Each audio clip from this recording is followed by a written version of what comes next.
Anganwadi works union की सेविका सहायिकाओं ने लंबित मांगों के प्रस्ताव पारित होने पर निकाला आभार यात्रा। झारखंड प्रदेश आंगनबाड़ी वर्क्स यूनियन की सेविका सहायिकाओं ने लंबित मांगों पर मुख्यमंत्री के द्वारा मंत्री परिषद में पारित करने को लेकर उप राजधानी दुमका पुराना समाहरणालय से मंगलवार को आभार यात्रा निकाला गया। यात्रा में मुख्य रूप से प्रदेश अध्यक्ष बीना सिन्हा, प्रदेश कार्यकारी अध्यक्ष बाल मुकुंद सिन्हा, संगठन सचिव ग्लोरिया टुडू, मर्शीला हेम्ब्रम शामिल थी। इस अवसर पर गोड्डा के पूर्व विधायक संजय यादव ने कहा कि सेविका सहायिका की मांग बहुत पुरानी थी, जिसे यूपीए की सरकार ने पूरा किया। झारखंड में तो कई बार सरकार बनी, लेकिन हमारे वर्तमान मुख्यमंत्री हेमंत सोरेन ने अपने चुनावी एजेंडा में सेविका सहायिका की मांगों को शामिल किया था, जिसे सीएम हेमंत सोरेन ने मंत्री परिषद में पारित कर सेविका सहायिकाओं को उनका हक दिलाया है। श्री यादव ने आगे कहा कि यूपीए सरकार कार्य करने पर विश्वास करती है। झारखंड में 18 साल दूसरे दल की सरकार ने शासन किया, लेकिन उस वक्त की सरकार ने गरीबों की एक नहीं सुनी। यूपीए की सरकार का विचारधारा है कि सभी गरीबों को इंसाफ मिलेगा। चुनाव के समय बहुत प्रत्याशी आश्वासन देते हैं, लेकिन उसे यूपीए की सरकार ने ही पूरा किया है। सुनिए क्या कहते हैं यूपीए गठबंधन नेता। का जो मांग थी बहुत पुराना मांग थी, लेकिन पिछले कई बार सरकार बनी, इन लोगों के ऊपर ध्यान नहीं दिया गया।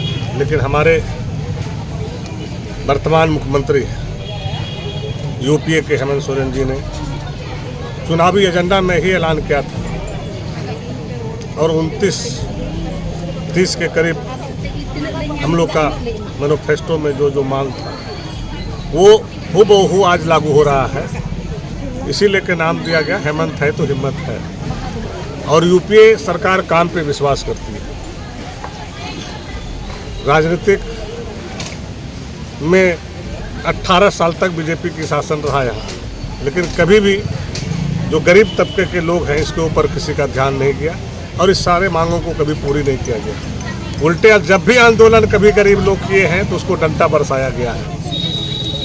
लेकिन हम लोग के यूपीए के जो विचारधारा है उसमें गरीबों को इंसाफ मिलेगा। आप कई योजना देखें, जितना भी है आश्वासन तो चुनाव के वक्त हर लोग करते हैं, लेकिन पूरा सिर्फ यूपीए ही करते हैं। कि आज पूरे झारखंड में आंगनबाड़ी सेविका सहायिका तमाम लोग नाच रहे हैं और सबसे आज उसी का धन्यवाद ज्ञापन देने के लिए विधायकों को और हमारे पूर्वजों को ये लोग खोज रही हैं कि हम लोग को जो खुशी मिली है इतना मेहनत करने के बाद और सम्मान देने के लिए।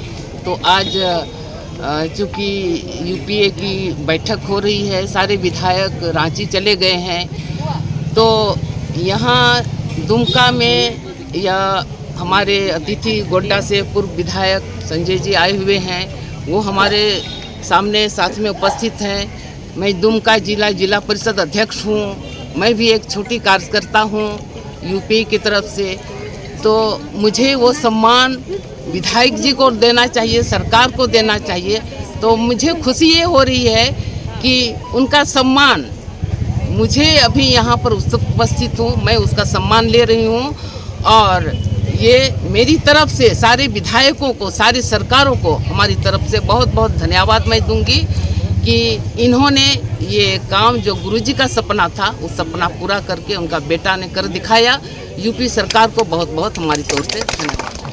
कोटि इनको मैं बधाई दे रहा हूँ कि इन्होंने जो 2019 की लंबी लड़ाई हमारे 52 दिन के हड़ताल के समय मंच पर जो आकर के उन्होंने जो कहा 100% सत्य वचन से इन्होंने पूरा किया। मैं मुख्यमंत्री जी को वो मैं आशीर्वाद देता हूँ कि वो तेजस्वी विजयी हो, तेजस्वी हो और आगे बढ़ें। आज जो लड़ाई लड़ी है आंगनबाड़ी सेविका सहायिका, जो लाठी खाई है, उसका आज जो है से इनके पास जो है से हर चेहरे पर जैसे मुखड़े पर जिस तरह से आज खुशियाँ हैं, ये खुशी देख करके हमें ज़्यादा खुशी हमें आज मिल रही है कि हमने वो दिन देखा था कि 5,000 सेविका रात भर पानी में खड़ी रही, बच्चा पीठ पर लिए हुए, और रात भर हमारे साथी लोग बम्बू लेकर के इस तरह से उधर कर रहे थे। और उसमें जो है से सरकार 52 दिन की लड़ाई में कभी जो है से महसूस नहीं किया कि ये हमारे घर के बहू बेटी है। और आज हेमंत सोरेन जी जिस तरह से आए और उन्होंने कहा कि हम इनको जो है से दुख को दूर करेंगे, सम्मानजनक मानदेय को पर देंगे, नियमावली बनाएंगे, 9 सूत्री मेरा मांग था, अनुकंपा पर जो है से इनका जो है से सेविका का यहाँ से बहाली करेंगे, उस सारी चीज़ को उन्होंने पूरा करने का काम किया।